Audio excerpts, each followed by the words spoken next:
Hi everyone.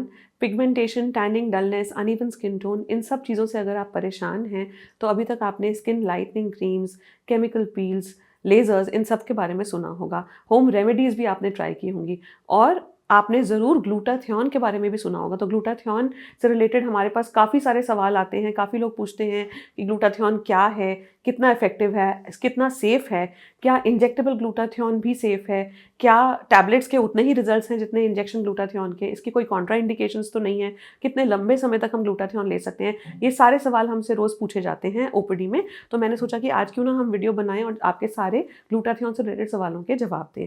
तो आज की वीडियो में मैं बात करूंगी सब कुछ ग्लूटाथियोन के बारे में जो आपको पता होना चाहिए। ग्लूटाथियोन क्या है?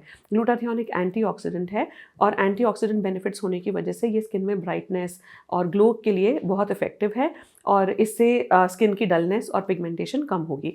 तो ग्लूटाथियोन एक्चुअली में काम कैसे करता है? देखिए, ग्लूटाथियोन के 3 मैकेनिज्म ऑफ एक्शन हैं।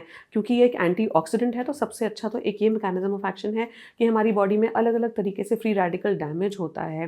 तो स्ट्रेस से, पोल्यूशन से, लाइफस्टाइल इश्यूज से, हार्मोनल चेंजेस से, डाइट हेल्दी ना हो, अल्कोहल, स्मोकिंग, इन सब चीज़ों की वजह से अगर नींद पूरी ना हो तो इससे बहुत ज़्यादा फ्री रेडिकल डैमेज हमारी बॉडी में होता है, जिससे हमारे ऑर्गन्स, हमारी स्किन, ये सब बहुत ज़्यादा इफेक्ट होती है।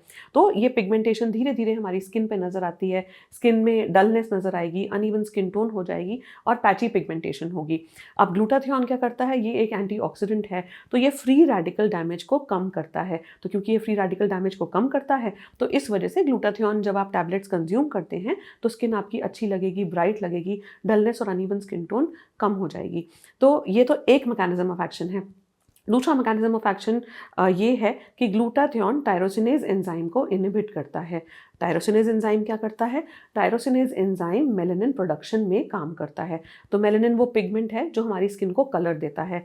जिन लोगों की स्किन डल है, पिगमेंटेड है या टैनिंग हो चुकी है, जैसे कहते हैं कि धूप में गए तो टैनिंग हो गई, तो उनमें मेलानिन प्रोडक्शन उन एरियाज़ में ज़्यादा हो गई। तो टायरोसिनेज एंजाइम जब इनहिबिट होगा तो मेलानिन नहीं बनेगा और इस वजह से ये होगा कि डलनेस कम हो जाएगी। तो ये ग्लूटाथियोन करता है। ग्लूटाथियोन उस एंजाइम को इनहिबिट करता है और उसकी वजह से डलनेस और पिगमेंटेशन कम हो जाती है।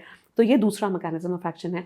तीसरा मैकेनिज्म ऑफ एक्शन ग्लूटाथियोन का ये है कि 2 तरह के मेलानिन हमारी स्किन में होते हैं, यू मेलानिन और फियोमेलानिन। यू मेलानिन होता है ब्राउन पिगमेंट और फियोमेलानिन होता है रेड येलो पिगमेंट। तो ग्लूटाथियोन ऐसा करता है कि यू मेलानिन ब्राउन पिगमेंट को फियोमेलानिन में कन्वर्ट करता है। तो जब फियोमेलानिन बढ़ेगा तब भी स्किन का कलर ब्राइट होगा और ग्लो अच्छा दिखेगा और डलनेस और अनइवन स्किन टोन कम होगी। तो ये हैं 3 मैकेनिज्म ऑफ एक्शन ग्लूटाथियोन के। अब इसके अलावा ये देखते हैं कि ग्लूटाथियोन कहाँ से आया, ये कैसे शुरुआत हुई कि ग्लूटाथियोन लें तो ब्राइटनेस आएगी। तो देखिए, ग्लूटाथियोन दिया जाता था लिवर टॉक्सिसिटी के पेशेंट्स को और न्यूरोटॉक्सिसिटी के पेशेंट्स को ये दिया जाता था क्योंकि इसके एंटीऑक्सीडेंट्स बेनिफिट की वजह से कि उनकी लिवर हेल्दी हो। अल्जाइमर्स डिजीज़ में, किडनी डिजीज़ में ये दिया जाता था। तो ऐसा देखा गया कि जब इन लोगों ने ये ग्लूटाथियोन लिया, इंजेक्टेबल ग्लूटाथियोन और ओरल ग्लूटाथियोन जब इन्होंने लिया तो ये देखा गया कि उनकी स्किन भी ब्राइट होने लगी, उनको ग्लो नज़र आने लगा अपने चेहरे पे।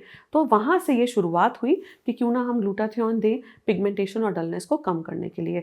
तो ऐसे देखा जाए तो ग्लूटाथियोन सेफ है, लेकिन क्या हर कोई ग्लूटाथियोन ले सकता है? कितना लेना है, कब तक लेना है और किस किस फॉर्म में ग्लूटाथियोन अवेलेबल है, वो अब हम देखते हैं। देखिए, ग्लूटाथियोन बहुत सारे फॉर्मुलेशंस में अवेलेबल है। इसकी टैबलेट्स अवेलेबल हैं, ओरल स्प्रेज अवेलेबल हैं, इंट्रानेजल स्प्रेज अवेलेबल हैं। उसके अलावा इंजेक्टेबल ग्लूटाथियोन क्रीम्स और जेल्स के फॉर्म में, सिरम्स के फॉर्म में ग्लूटाथियोन अवेलेबल है और ग्लूटाथियोन के सोप्स भी अवेलेबल हैं। क्या ये सब कुछ इफेक्टिव है और क्या ये सब कुछ सेफ़ है, वो अब हम देखते हैं। देखिए, टैबलेट जो ग्लूटाथियोन की हैं उनका प्रॉब्लम ये है कि उनकी बायोअवेलेबिलिटी उतनी अच्छी नहीं है। मतलब जब आप टैबलेट्स लेंगे तो वो टैबलेट्स उतनी अच्छी एब्जॉर्ब नहीं होती और क्योंकि वो एब्जॉर्ब नहीं होती तो जिस भी क्वांटिटी में आपने वो टैबलेट ली है वो उतना असरदार होगी ही नहीं, वो आपके ब्लड से एब्जॉर्ब नहीं हो रही तो उतना इफेक्टिव नहीं होगी। तो ये तो टैबलेट की प्रॉब्लम है। इंजेक्टेबल ग्लूटाथियोन की प्रॉब्लम ये है कि ये FDA अप्रूव्ड ही नहीं है, ये सेफ़ नहीं है, इसको आपको डॉक्टर की निगरानी में ही लेना है। इसकी कुछ डोजेज़ हैं जो उसी तरीके से आपने लेना है। इसको इंजेक्टेबल ग्लूटाथियोन के समय आपने बहुत सारे अपने टेस्ट करवाने हैं before starting the treatment and while you are on the treatment also, और इसको सही टाइम पे बंद करना है ताकि इसकी ओवरडोज ना हो। और इंजेक्टेबल ग्लूटाथियोन के कुछ और भी साइड इफेक्ट्स देखे गए हैं जो मैं अब आपको आगे बताऊंगी। तो ये हुई इंजेक्टेबल ग्लूटाथियोन की बात। अब उसके बाद आते हैं ग्लूटाथियोन के क्रीम्स, जेल्स और सोप्स के बारे में। तो देखिए, इसका मॉलिक्यूलर वेट इतना ज़्यादा है कि जब आप क्रीम लगा भी रहे हैं तो ये ऐसे बहुत अच्छी कोई एब्जॉर्ब नहीं हो रही है। तो इसके सिरम्स और क्रीम्स और जेल्स बहुत अच्छा रिजल्ट नहीं दिखाने वाले, क्योंकि वो उतना अच्छा आपकी स्किन में पेनिट्रेट ही नहीं करेंगे। और रही सोप्स की बात, तो कॉन्टैक्ट पीरियड इतना कम है कि आप ग्लूटाथियोन के फेस वॉशेज़ या सोप्स इस्तेमाल करेंगे तो 2 मिनट के लिए जो भी चीज़ आप अपनी स्किन पे लगा रहे हैं वो उतनी असरदार डेफिनेटली नहीं होगी। तो अब हम क्या करते हैं अपनी क्लिनिक में, वो मैं आपको बताती हूँ।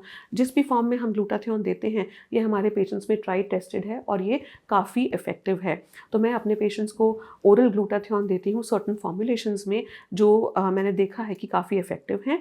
उसके अलावा हम ओरल स्प्रेज देते हैं। जो ओरल स्प्रेज होते हैं ग्लूटाथियोन के, वो बक्कल म्यूकोजा से एब्जॉर्ब हो जाते हैं, तो वो डायरेक्टली उनकी एब्जॉर्प्शन काफ़ी अच्छी होती है। उसके अलावा मीज़ोथेरेपी के फॉर्म में हम अपनी क्लिनिक में ग्लूटाथियोन करते हैं।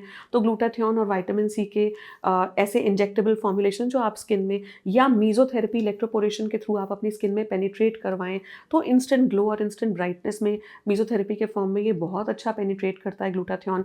तो ये फॉर्म्स में हम करते हैं जो कि हमारे पेशेंट्स में हमने रिजल्ट्स भी बहुत अच्छे देखे हैं और हमने ये भी देखा है कि इसके कोई साइड इफ़ेक्ट्स भी नहीं हैं। इंजेक्टेबल ग्लूटाथियोन मैं सजेस्ट करूँगी कि आप ना करें, क्योंकि जिस चीज़ के इतने साइड इफ़ेक्ट्स हैं और चांसेस हैं एलर्जिक रिएक्शंस के, वो पिगमेंटेशन जैसी चीज़ के लिए इतना रिस्क लेना मेरी समझ से सही नहीं है।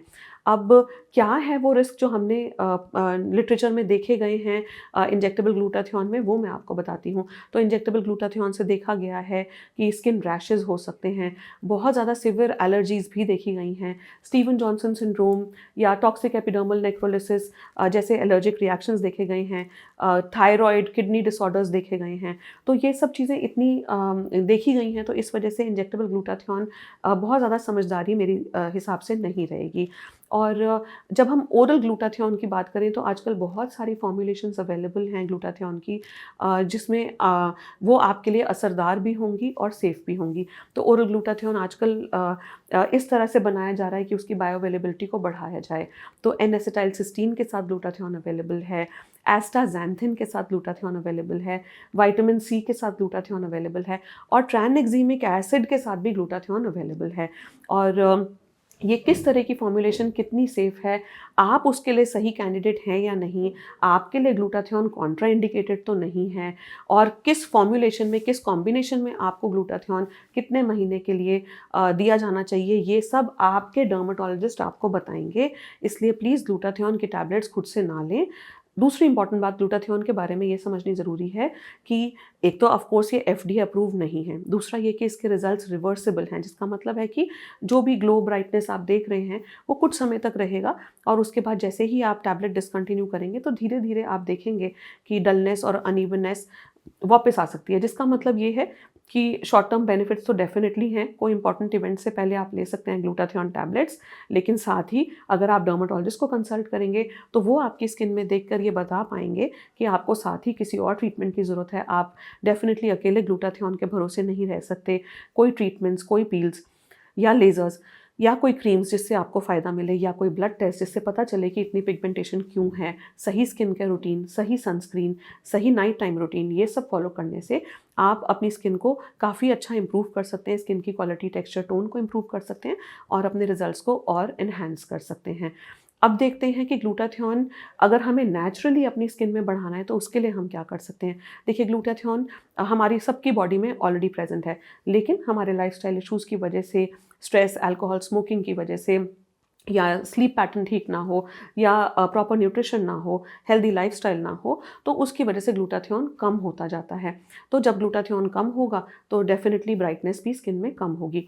तो अब हम डाइट में ऐसा क्या कर सकते हैं जिससे कि आप अपने ग्लूटाथियोन जो बॉडी के अंदर ऑलरेडी प्रेजेंट है, नेचुरल ग्लूटाथियोन, उसके लेवल्स को बढ़ा सकें। इसमें कुछ फ्रूट्स अवेलेबल हैं जो आप अपनी डाइट में इनकॉर्पोरेट कर सकते हैं, स्ट्रॉबेरी, आंवला, लेमन। या ऑरेंजेस ये आप ले सकते हैं। नट्स में बहुत अच्छा ग्लूटाथियोन होता है, वो ले सकते हैं। उसके अलावा वेजिटेबल्स, रॉ वेजिटेबल्स आप ले सकते हैं क्योंकि जब वो कुक हो जाएंगे तो उनका ग्लूटाथियोन कंटेंट थोड़ा कम हो जाता है। तो raw vegetables, broccoli, cabbage, cauliflower ये सब आप ले सकते हैं। कुछ स्पाइसेस में ग्लूटाथियोन अवेलेबल है, जैसे हल्दी या इलायची, इनको आप अपनी डाइट में इंक्लूड कर सकते हैं। तो अलग अलग तरह के लीन प्रोटीन लेकर भी आप ग्लूटाथियोन को बढ़ा सकते हैं। इसके अलावा क्योंकि वे प्रोटीन में भी अमाइनो एसिड्स होते हैं और ग्लूटाथियोन भी अमाइनो एसिड से बना है, तो वे प्रोटीन लेकर भी अमाइनो एसिड लेवल को बढ़ा के आप थोड़ा ग्लूटाथियोन बढ़ा सकते हैं। स्मोकिंग अवॉइड करके आप अपने ग्लूटाथियोन लेवल को मेंटेन कर सकते हैं। तो ये सारी चीज़ें जब आप करेंगे तो धीरे धीरे आपको अपनी स्किन में काफ़ी अच्छा फ़र्क नज़र आएगा। आई होप आपको ये वीडियो इन्फॉर्मेटिव लगी। स्किन और हेयर के ऐसे और इन्फॉर्मेटिव कंटेंट के लिए आप हमें यूट्यूब और इंस्टाग्राम पे फॉलो कर सकते हैं। हमारा यूट्यूब और इंस्टाग्राम हैंडल है दादू मेडिकल सेंटर और डीएमसी ट्राइकोलॉजी। और अगर आपके ग्लूटाथियोन से रिलेटेड कोई भी क्वेश्चन है तो प्लीज़ उसे कमेंट सेक्शन में कमेंट करके बताइए। Thanks for watching.